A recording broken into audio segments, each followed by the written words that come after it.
شيلة من كلمات الشاعر أمجد عبد القاسم الحبيشي.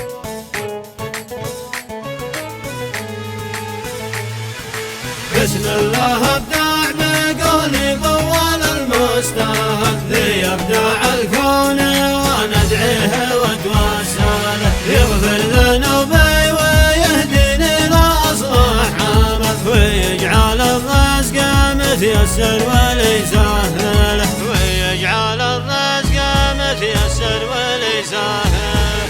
ونحمد حمد لا يثنى ولا له بدل عايش بفضله ودعوات روحي الفاضله لله معطاه ولا ما خذ ومدى وجل ما قدره لي انا بالله واتقبله من يوم قلبي تعلق بالهوى والغزل انصاب يده حروب الحب في داخله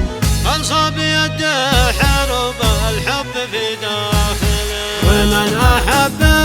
سلطان داخله واستحق لا سمح من رضي للقلب بالبهدله خلاني يشعر بحب بالتعب والملك واصبحت ما عاد اثق بحد ولا ارتاح له ما كان لي في الهوى ناقه ولا لي جمل او كنت متوقع اوصل هذه المرحله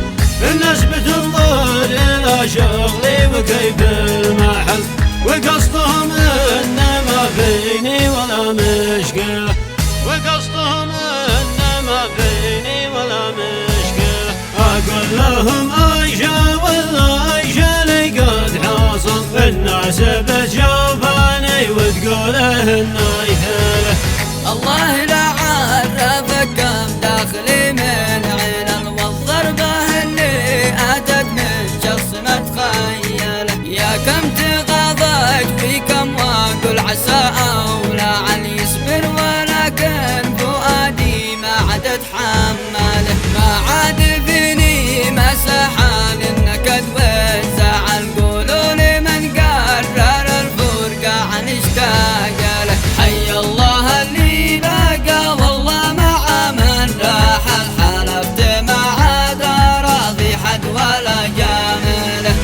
انا على نيتي يا ملطف استغل مهما المشاكل بوجهي جات متتاليه اقول لك ان الجبل يبقى كما هو جبل لا تعتقد غير ربي يقدر يزلزله لا تعتقد غير ربي يقدر يزلزله